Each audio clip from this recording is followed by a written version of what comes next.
There's Atlas. He holds the world on his shoulders. What if Atlas shrugged, let the world fall? What I'm really asking is, what would happen if the most productive people in the world, inventors, entrepreneurs, artists, scientists, got so disgusted with the increasing number of stupid rules that government keeps passing that they went on strike? It would be as if Atlas shrugged. And what I'm talking about, as most of you know, is this famous novel. It was written 50 years ago, but it's a bestseller today. Why?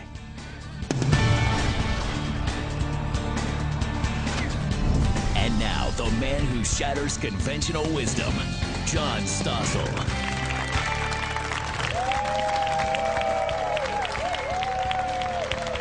Good evening. Why is this old book a bestseller still? It's a story about an America where government's gotten so big and passed so many stupid and controlling rules that people say, enough. They stop producing for others. They go to a secret place and set up their own community where they're free to run their own lives. Four of the main characters are Dagny Taggart, a businesswoman who runs a railroad.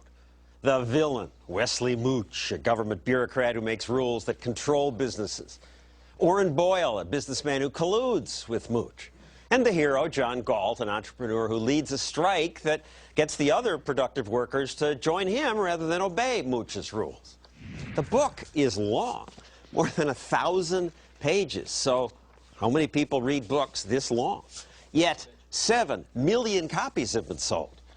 I read half of it in high school, thought it was fun, and forgot about it. But then, after I became a consumer reporter and watched government fail again and again in its attempts to make life better for consumers, I read this again and I couldn't believe what I was reading. It was like the author, Ayn Rand, had seen the future.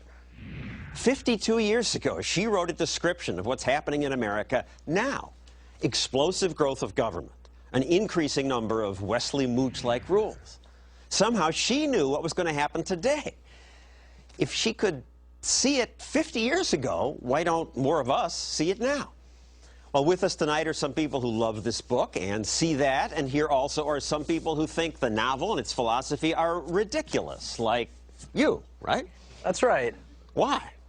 Well, I don't know. I just think the fundamental principle behind the book, I mean, that you should always be selfish, I just think that's crazy. Like, suppose, for example, you're on a cruise ship and you see someone fall overboard. Surely you have to grab a life preserver and throw it to him, even if it requires, like, spilling your drink or getting your clothes dirty, so you can't be selfish then. And she would say, no, don't?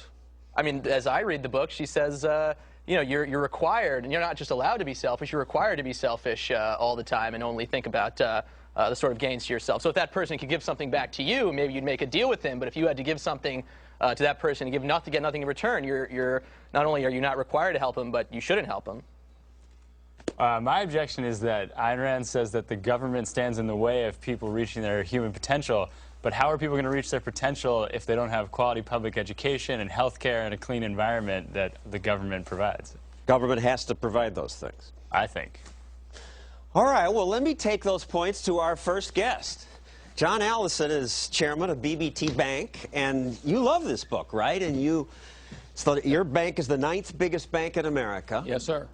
You give Atlas Shrugged to your executives and ask them to read it. I do. Why?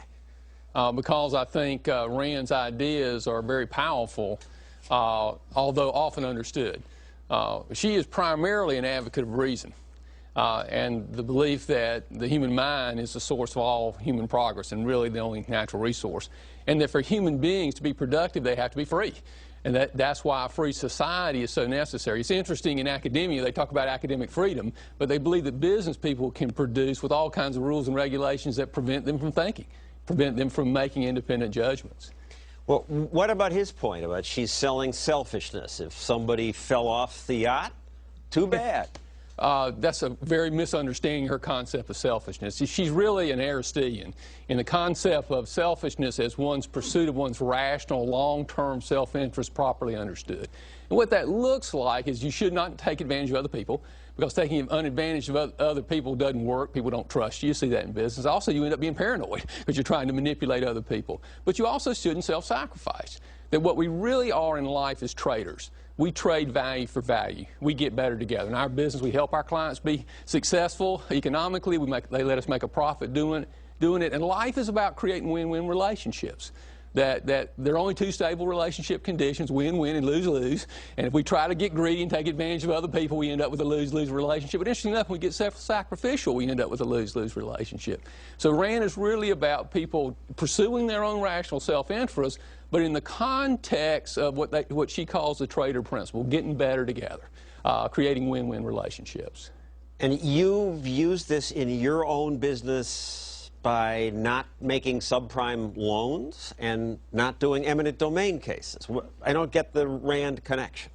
Yes, we made two decisions that I think specifically relate to RAND's philosophy. One, when the Supreme Court dramatically broadened the use of eminent domain, where government power could be used to take the property of one individual and give it to another individual, the so-called Kelo decision, we announced we wouldn't make any loans for that purpose. And the reason for that is property rights are essential for a successful economic society.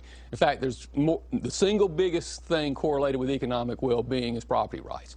The abuse of eminent domain is a threat to property rights, which is a threat to our whole economic system.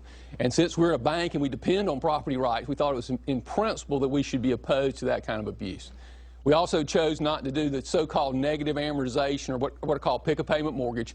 A pick-a-payment mortgage is where somebody borrows money and the interest expense might be $1,000 a month, but they only pay $500. Each month the mortgage gets bigger. At the time... lots of banks have done that. Lots of banks did it, and at the time you could make money doing it because you could sell the mortgage in the secondary market. We chose not to do it over a philosophical principle. Going back to RAND's concept of acting in our rational self-interest, we believe that it's in our self-interest to do the right thing for our clients. Because if we do the wrong things for our clients, it's going to come back and bite us in the long term. So we chose not to do those mortgages, not because we couldn't make money in the short term, but we knew a lot of young people were going to get in serious trouble and owe a lot more in the house than it was worth. So we said, we're not going to do this. And people left us and went to other banks, and that's their free will to do that. But we won't ever consciously do something that's bad for our clients.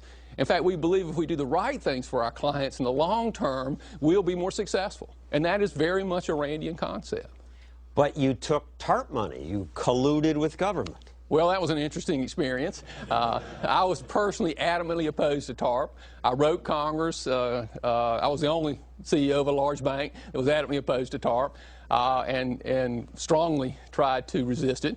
However, when the decision was made to do TARP, we were nicely informed by the regulators that they expected us to participate. And the way they did that is we've had these capital rules in the banking business for a long time. We were way overcapitalized by those rules, but they let us know that they were going to have some new capital rules. And under those capital rules, if we didn't take TARP, we weren't going to be properly capitalized. And there was a motivation for that. And this is an interesting thing. Bernanke, the head of the Federal Reserve, is a really great big student of the Depression. So he kind of assumed it was 1930, which not 2008 wasn't 1930. And what happened in the 30s, when Roosevelt tried to save individual institutions, the market figured out they were in trouble. So Bernanke says, look, we've got a few large banks in serious trouble. If we just help those banks and don't help the healthy banks, people will figure out who the bad banks are. So he basically strongly encouraged the $100 billion and plus banks to participate in TARP and made it difficult, very difficult for you not to participate. Now, we were the first people to pay TARP back. And by the way, TARP was a ripoff for healthy banks because remember, we had to pay a very high interest rate and the government got warrants, and it cost BB&T about $250 million for money we didn't need because we were overcapitalized, but we basically had to take the money. And you say, based on Atlas Shrugged, that the current policies are sending America to become a third world country. I really do, John. That's a long-term trend. We will have some kind of economic recovery, and we'll have some economic growth. I think the most likely intermediate scenario is stagflation like the 1970s. But if you run the numbers on the deficits we have in Medicare, the deficits we have in Social Security, the operating deficits, which are over $1 trillion a year now, and how you undo those is unclear. We have a dysfunctional foreign policy. We have a really big demographic problem because of the retirement of the baby boomers, and that's going to reduce productivity. It's a big demographic problem. And we have a failed K through 12 education system. In 25 years, the United States will be a third world country if we don't change direction. And ironically, we need to go exactly the opposite of the way we're going. We need to return to the ideas that made America great. Life, liberty, and the pursuit of happiness. Each individual's right to their own life and the right to the product of their own But this young labor. man said government's job to come in and give people that good education. Well, I think if you look at the success of our education system, you got to start worrying about that. You know, I'm a huge advocate of education because I think the real source of all human progress is the human mind. But educational systems need competition and discipline. You know, we in business, we talk about being innovative. We don't really like to be innovative. We're forced to be innovative by markets. When you have a government-run monolith, it is not going to be innovative. It's not going to be creative. And people are wrong to view privatization of education like private schools today. What we really need are 10,000 experiments, of which 9,990 would fail, which is what happens in business all the time. Business failures happen all the time. We don't have that in government, so we'll come back to that and come back to the hostile questions from the audience, as you might have for him. He made $7 million last year. Is that fair? Plus 2 more Atlas experts. I want to ask them today, who is Wesley Mooch?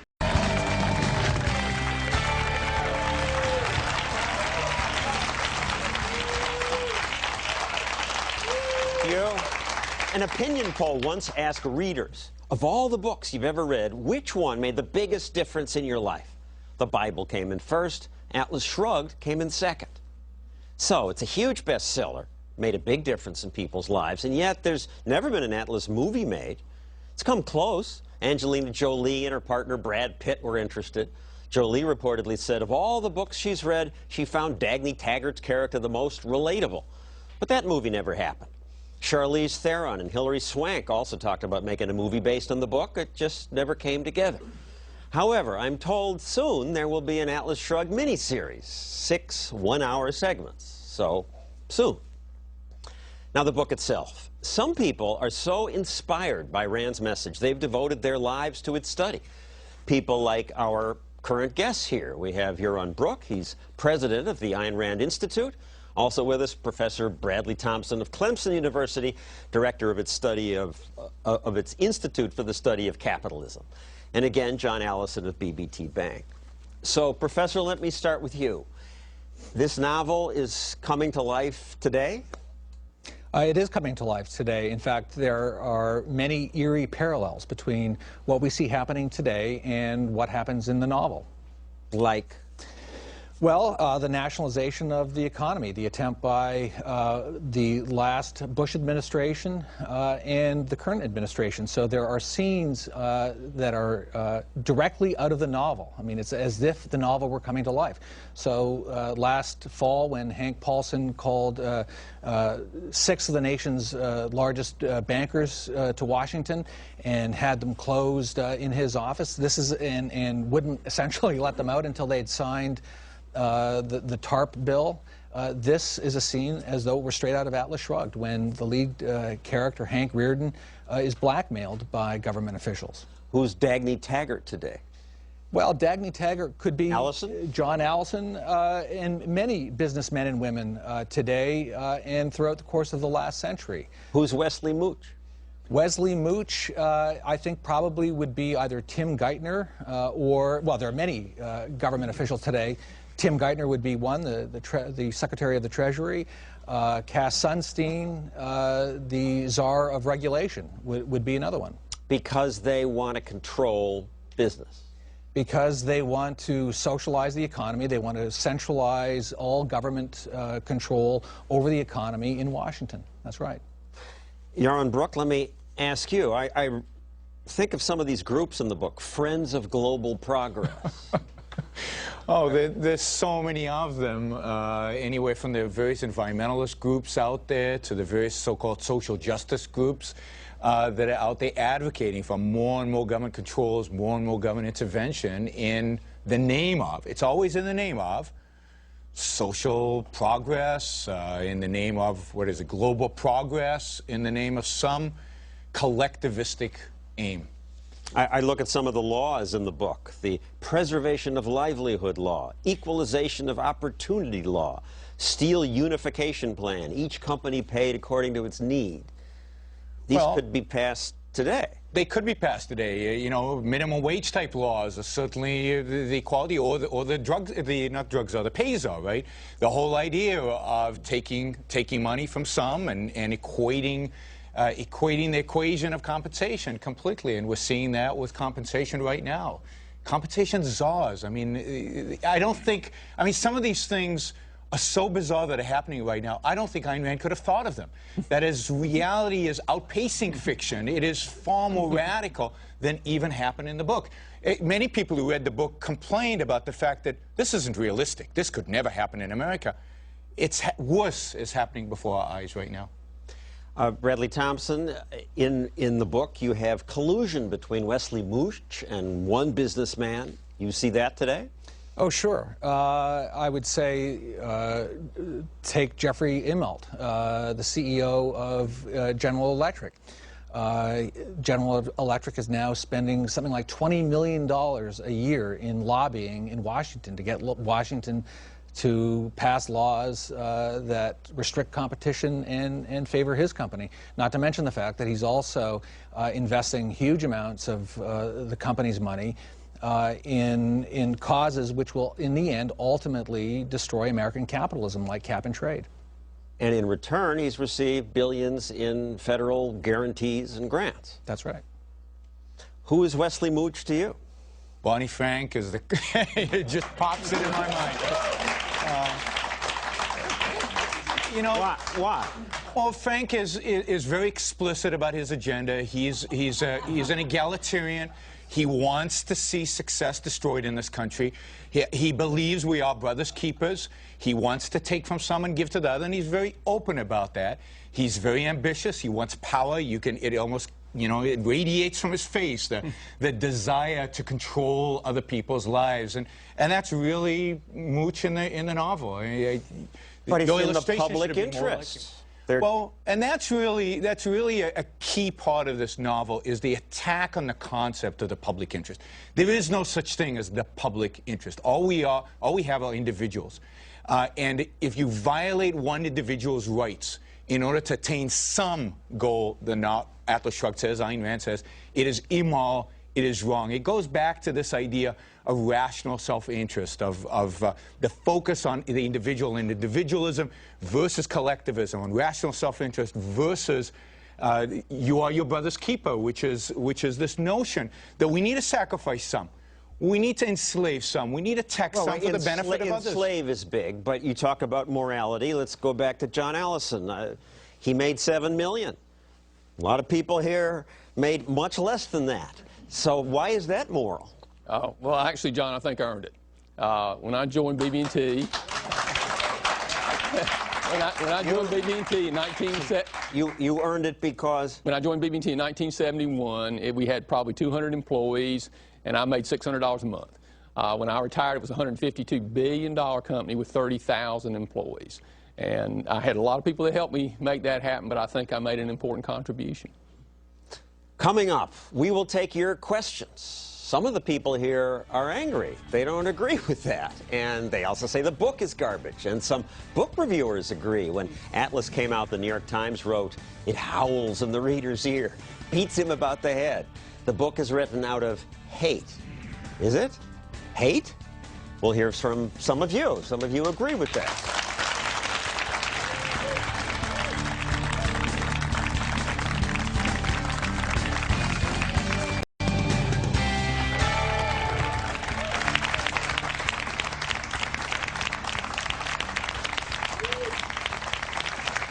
We're back now with our Atlas Shrugged experts and an audience full of opinions. So let me start with you, sir. Stand up, please. You don't agree with these guys. That's right. If we're talking about the personal good here, then I think it's important to take into account that Ayn Rand alienated her husband, her close inner circle, and died alone and bitter. Isn't that damning proof? Ayn Rand, I think it's pronounced, but it's that she certainly had a pretty bizarre life. Who would like to take that one? Yaron? Sure. First, we're talking about the ideas and not the person, and I think that it's important to separate. But Ayn Rand lived a heroic life.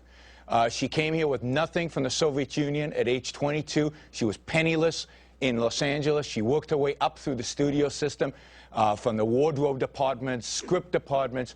She wrote a novel that was rejected by 12 publishers, became a bestseller, word of mouth. Did Ayn Rand make mistakes in some of her personal relationships? Sure. But she was a hero. And the kind of life she lived, we should all strive to live the interesting, fascinating, and life of achievement that she attained. You, sir.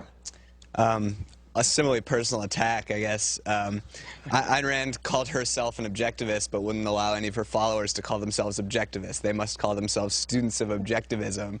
And I just think that's kind of ridiculous and kind of speaks to the whole creepy cult of personality. I know it's not going to be a popular statement for maybe this audience, but... Yaron, what's your answer to that? Well, I think that at a time when a new philosophy was being invented, it was being thought out, the appropriate thing, I think, for everybody around her was to consider themselves students of objectivism. I consider myself an objectivist today. I think objectivist is a common term out there. And I think the whole notion of a cult of personality, the whole notion of a cult when you talk about individualists, is absurd and ridiculous, and I don't think you'd find that if you interacted with objectivists today. At least more mature ones. I'm not saying that all the teenagers out there who are first really impassioned by this, but if you find the more mature ones, I don't think you'll find any hints of a cult-like atmosphere. This is a group of individuals pursuing their own rational self-interest. Go ahead. All right, so you guys are all trashing, you know, what the government's doing with taxes and all these programs, but, you know, surely the government has to tax and do something. So, you know, what should the government be doing? Should the government totally cease to exist? What do you think? John Allison? I think the government has a very important role. First, its real fundamental role is to protect individual rights, to make sure that Peter doesn't steal from Paul. And it does that in a variety of ways. One, it has to have a strong military to protect the United States from foreign powers. We need a strong police force to prevent people from stealing from each other. And we need a strong court system that defends individual rights, defends property rights, and settles legitimate disputes. So government is very important. It just needs to do the right things, not redistribute wealth from the productive and give to the non-productive. You don't think government is doing the right things? I don't think government's doing the right thing, and I think part of the problem right now is the taxing situation. It may not be overtaxing in every state, but in many, and it's killing businesses, in particular small businesses. Larger businesses can absorb some of these taxes. Smaller businesses, every day I have many entrepreneurial friends. They're laying people off. They're even capping their gross in order to limit the taxes that they have to pay. Well, that doesn't create many jobs. John, I'd like to react to that. BB&T is primarily a small business bank, and so we deal with lots of small businesses. And I've never seen, in general, the small business community as depressed as it is today. And it's not just the current taxes, but it's the threat of increased taxes. I object to this smear of big business. I mean, they all create jobs. Same thing. Same thing. But everybody says, oh, small business. Well, oh, business is okay. Both are good. In fact, all big businesses were small businesses one day. It's not just businesses, right? Ultimately, in the end, it's individuals that are being taxed. And when you add up federal, state, and local taxes, most middle-class Americans are paying upwards of 40% of their annual salary in taxes, which means that they work every minute of every day for upwards of 5 months, I believe. 5 months for somebody else. And it's only after that point that the money that they earn, they get to keep. That's immoral and unjust. Yes, sir. Well, I'm a libertarian, and I want individuals to be free, and I want them to live long and prosper and all that. And I know the work of Rand and like the work of John Stossel, of course, but isn't Rand's attack on altruism crazy? I mean, do you really want to tell burglars and lobbyists and, say, union members that they're not selfish enough? They need to think of themselves first more and a little less of other people. Isn't that crazy? Yaron? Yes, we do, because what they're doing right now is not being selfish. It's not being truly self-interested. And this is the real revolution in Ayn Rand's ethics.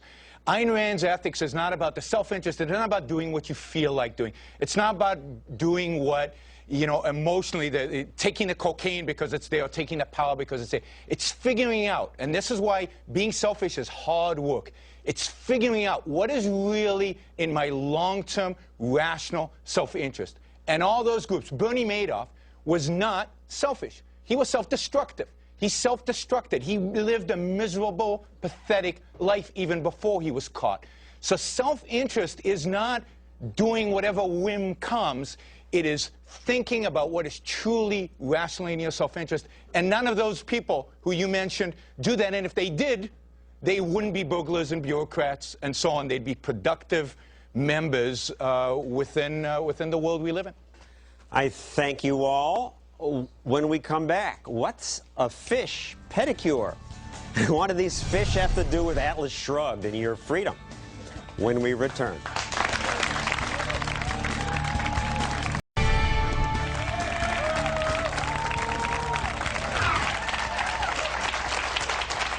So, how do the Wesley Mooches of today's big government restrict our lives? One regulation at a time.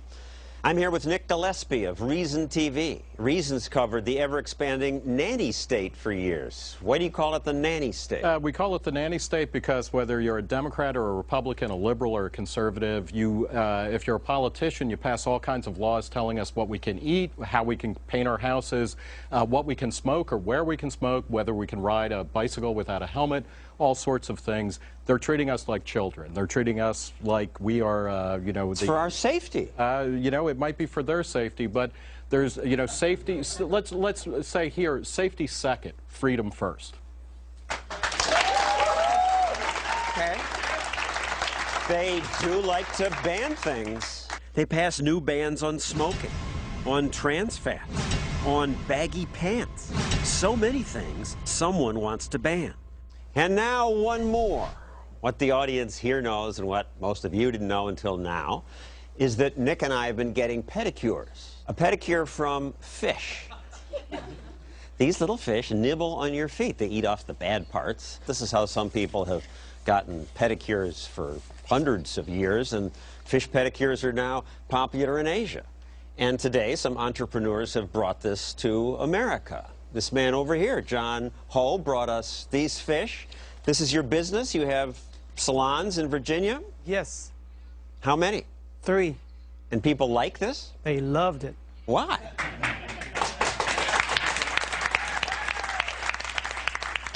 Why? Because it's different than a traditional pedicure. It's the only pedicure where you sit in the water and laugh and have a good time at the same time. He charges $45 for this, and I'm told this is popular, so what's the problem? Well, the problem is that 14 states, we could call them nanny states, have banned them.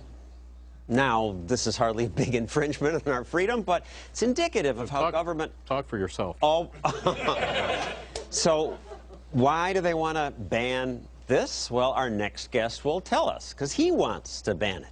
Jeffrey Klein is a state legislator from New York. Actually, today he's in San Juan for a conference. He says fish pedicures are dirty, dangerous, and mean to the fish. So, Jeffrey, dirty, dangerous, why? Well, John, let me just say, first of all, I'm a big fan of Ayn Rand, and I don't think you can equate a sanitary condition, in other words, legislating sanitary conditions where you would be considered a looter or a moocher. This is an important health issue. People can get very, very sick. Presently in New York State, the nail and hair industry is very heavily regulated. They want to make has sure... anybody gotten sick anywhere? Absolutely. As a matter of fact, there was a podiatrist, Dr. Robert Spaulding, who wrote a book that said that the practice of fish pedicures should be banned because you can't sterilize a fish between use. Well, I guess it would kill the fish to sterilize them, but exactly. We could find no evidence of anybody getting an infection or having any problem. Paula Abdul lost a fingernail from a regular manicure. Should we ban all manicures? Like I said, this is a very heavily regulated industry. This is something that's, I think, needs to be banned because it goes against the entire practice of being able to prevent cross-contamination through adequate sterilization of equipment. But you have no evidence that anybody's died, anything's happened to anybody? There was a lot of complaints in the states that actually had fish pedicures before they banned it. We could people actually were able... People got staph infections and other things. You know, I'm having it done now. Feels good. I'm willing to take the risk. Isn't it up to me? Aren't you just a busybody taking away other people's freedom? Yeah.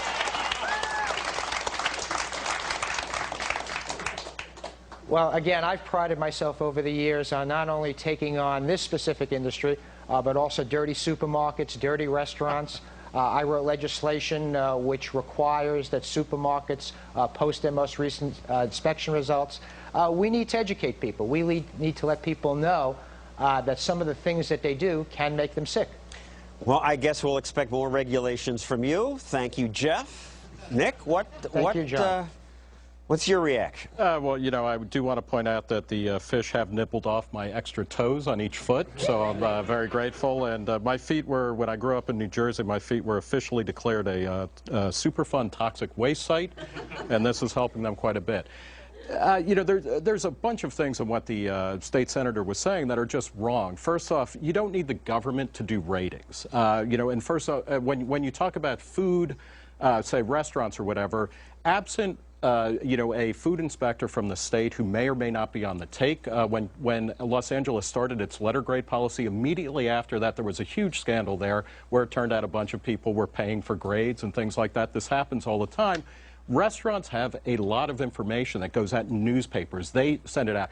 Why wouldn't a private company actually start rating restaurants, which would have, you know, you could have more than 1 or 2 different certifications. The private companies tend not to come in because they assume government's taking care of it. All I'm saying is that a lot of things, and this is particularly true in an era of financial crisis where government, like other businesses, should be focusing on its core activities. Government doesn't have to regulate food businesses. Businesses will do that. Very few restaurants, very few manicure shops do well by killing their customers or making them sick.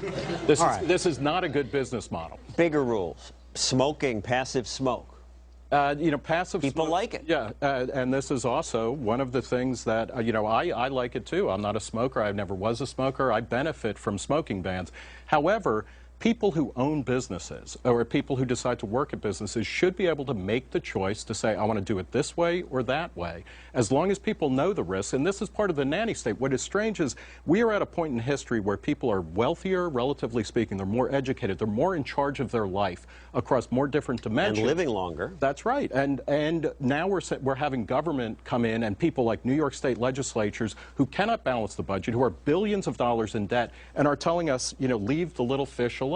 This is wrong. This is wrong. It's not their business, and it shouldn't be their business to regulate other businesses, especially now. I would add to the smoking ban, it's the dictatorship of the majority. I like it, I don't smoke, but can't the smokers have some bars? And you were really wimps, you smokers. You just rolled over. But that's how it works. You know, but again, you know, and you can start small. I mean, if they're banning fish pedicures with little guppies or carps here, I got a feeling that the bikini lines with the piranha are not coming anytime soon. But this is part of the problem with the nanny state and with the prohibitionist mindset anyway. If consenting adults and informed adults who take responsibility for their lives and live with the responsibility of their actions, which is how we should live, want to do something, it's going to happen. You can ban something, and if people want it, it's going to create a black market, which creates far more problems, and it's much harder to regulate through the courts or through any other kind of contractual obligation. To be continued. What do you think? Is intuitive to think we need the nanny states rules to keep us safe. Without them, we do dumb things, hurt ourselves. I no longer think it's true. We ought to have the right to control our own lives. But next, your thoughts about that.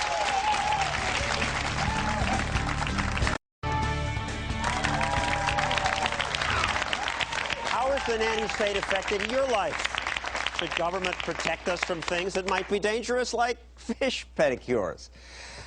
I think most Americans would say yes, and maybe not fish pedicures, but would you stand up? You have a more reasonable thing you want to regulate. Well, I think people should wear helmets when they're riding bicycles or motorcycles. Nick Gillespie of Reason Magazine, what about that? You don't wear the motorcycle helmet, your head cracks open like a watermelon, and everybody else has to pay for that, and you're dead. John, you've zeroed in on one of the problems of the nanny state, which is that if we're going to say we're going to pay for everything bad that ever happens to anybody because of their own choices, then you have a claim to say, well, you shouldn't even be riding motorcycles then. Because the fact is that if you're riding a motorcycle, you're more likely to be in an accident. The key, if you believe in freedom, if you believe in individual liberty, and you believe in choice and responsibility, and these things go together, then you have to say, let's give people more choices, but also more responsibility. And I think it should be up to the individual to decide, do I want to ride a motorcycle in the first place? Do I want to wear a helmet or not? Various states have different regimes for that type of thing. anything that multiplies an individual's choice is generally a good thing, as long as you're not sticking other people with the bill for your own decisions. Well, but what about that? What about the greater good? What if you don't have insurance and you get an infection from this fish pedicure, or you ride that motorcycle and everybody else has to pay for you? Here, if I get an infection from the fish pedicure, the person who's going to pay is the businessman, because nobody goes in and says, give me that infection. I would really like that as part of the pedicure package, right? So, you know, and which is different than other things. And there's no question that there's a huge role in American life in capitalist societies for charity. All of the philanthropies came out of the wealth that was generated by capitalism. Poor people will not go starving, and they won't go begging for medical attention in a truly free society. Another big one today is cell phone use in cars, and I use it in the car, and I'm distracted. You want that regulated? To a degree. I want some things regulated to the extent that they infringe upon other people's rights. So if I'm driving down the road, some guy's on a cell phone, loses control, crashes into me, kills me, that's bad. You know, if he wants to do something self-destructive which doesn't affect other people, I don't care what he does. So how is... Thank you. I mean, how is that nanny state? It's not just about me as the driver. I might kill somebody else. Yeah, well, you know, there's a couple things there. First off, that is not, when you're talking about something where you're in, you know, that's like shouting fire in a crowded theater when there is no fire. It's in a public space, and it's different. The roads are different for the most part than an individual business or what you do in your own house. By the same token, we should look at the fact that, you know, distracted driving ordinances make sense, and it doesn't matter if you are driving under the influence of booze or drugs or texting or listening to music or whatever. If that's a factor in an accident, you should be held extra responsible for that, because you've knowingly put other people at risk as well as yourself. How do you hold someone extra responsible? In the same way that if you get into an accident and you're straight, you know, you get one penalty. If you're drunk, you get an intensified penalty, which was not always the case. I think those types of laws make sense because you're knowingly increasing the risk not only for yourself but people around you. By the same token, a lot of these laws don't actually get to the point of, like, how do you actually control people's behavior? A lot of laws, like seatbelt laws, which makes sense. I always wear a seatbelt when I drive because it makes you a lot safer. You're much more likely to survive a crash. Well, let me just stop you on that. Seatbelt law doesn't make you wear a seatbelt. That's right. No, choose to wear a seatbelt. Exactly. The information of people making informed choices is what really dictates this thing. But what I was going to say is that with a lot of these laws that are put in there for our own good, they end up taking on different kind of tenors when you look at the way that they're practiced. So when seatbelt laws went from being what was called a secondary enforcement law, where if you got pulled over for something else and you weren't wearing a seatbelt, you could get an extra ticket for not wearing the seatbelt. Now virtually every state has them as a primary enforcement. So if a cop, you're driving by and a cop says, oh, I think you weren't wearing a seatbelt, they can pull you over. Or you're texting, or you're eating, or you're distracted driving. These types of rules inevitably end up affecting people who drive older cars, poorer people, minorities. They always get pulled over more. So the nanny state, even if you take its intentions as pure as the driven snow, a lot of the times the way that they play out is that they end up policing segments of the population who are already under all sorts of duress. This is certainly true with trans fat bans, which are always, they're always targeted, the way that the laws are written, to fast food places and to restaurants where relatively poor people, relatively powerless people eat. They don't go after Mario Batali, they don't go after Bobby Flay, they go after Arby's, and they go after, you know, an empanada stand. They are another invitation for the police to come into your life. It's one more pretext for the state, and the police are the agent of the state. You don't need to be paranoid about this, but there is no question. We live in this bifurcated world where on a certain level we have more control over how we live our lives, what kinds of books we read, what kinds of music we listen to, how we can express ourselves. And then you have, on the other hand, more and more centralized political power of all sorts trying to control our speech, control our thoughts, control our lives. And we always need to be struggling against that if we want to stay free. And I think we do, because freedom is the engine of progress. It's the engine of living a full life. Thank you, Nick. We will keep covering the nanny state, as will Reason TV. Its website features a nanny of the month. Up next, hating capitalism and Atlas Shrugged.